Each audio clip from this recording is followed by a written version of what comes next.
The Local Show, sponsored by Victory in Motion, home of knee repair, not knee replacement, on News Radio 570 WSYR, on 106.9 FM, and live everywhere on the iHeartRadio app. The Local Show features in-depth conversation with business owners, employees, and influential business leaders throughout Central New York, exploring their successes, challenges, and reasons for doing business right here in our growing community. The Local Show is produced locally by Zoe Advertising. Now your hosts, Tom and Steve. You found the Local Show, and that means that you're a real... I have nothing better to do now. You're a real technology person, right? Oh, there we go. You're able to navigate things, and you don't need AI to help you. Or maybe you do.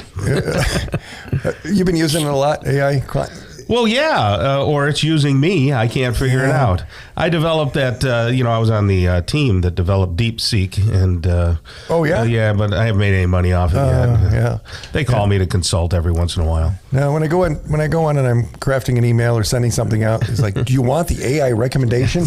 Part of me goes, yeah. And the other part of me is like, leave me alone. Right. It's there. And yeah, it does a pretty good job. It does. There's a lot. Yeah, I'm using all the video stuff and the audio.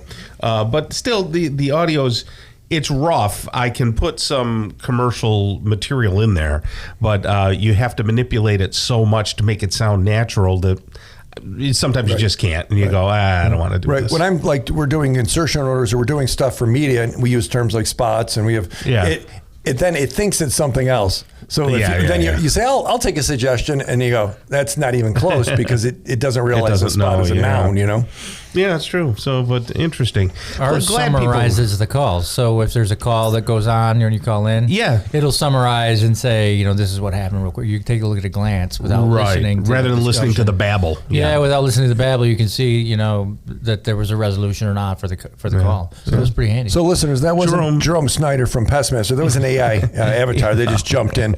Jerome Snyder's with us, but first, Steve, my time. Steve, well, that was the whole idea. He said to me, vamp, so we don't have to talk to Jerome as much. 216-0273, Tom. If you want to text the show, you want to hear more Jerome, you want Tom to part his hair differently on the YouTube channel, send us a text, 216-0273, and let us know how we can help. So Jerome owns the Pestmaster Syracuse, and how long have you been owning that? We're 6 years doing this. 6 years, yes.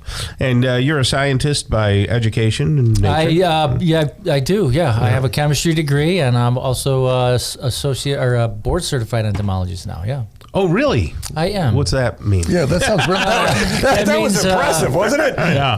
So in the pest control industry, knowing what your bugs are and what they do in their life cycle and stuff is very valuable in helping you solve problems, the complicated problems. And so the United States Entomological Society, if I said that right? I don't know. The Entomological Society of the United States.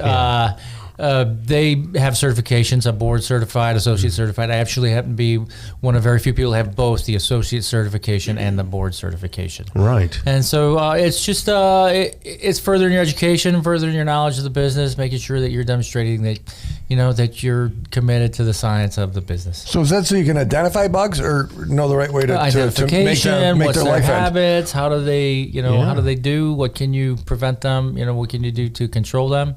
Which bugs do you eat regularly? I love shrimp and lobster.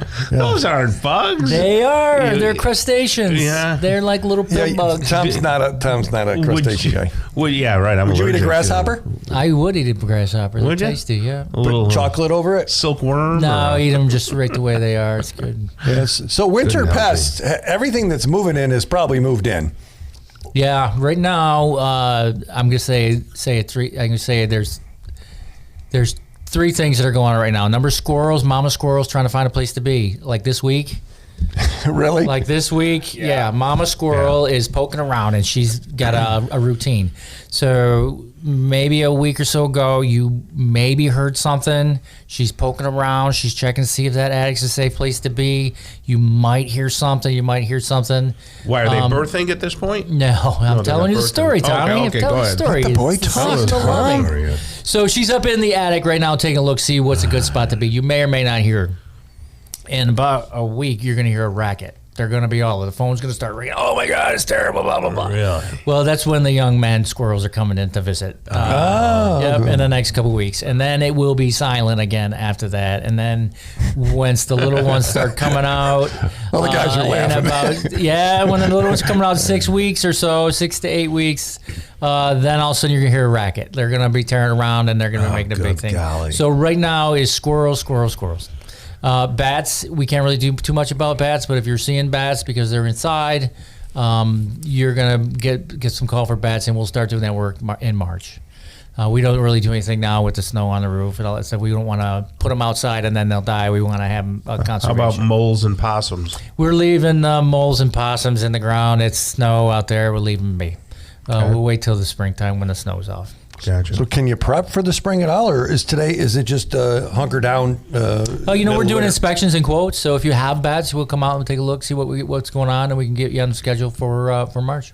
So you got a monthly thing, not a monthly thing. Like you come 2 or 3 times or 4 times a year, so people don't have to stress out about how to schedule it. We have general programs right now. We're selling them right now. So there's 3 residential services that we do.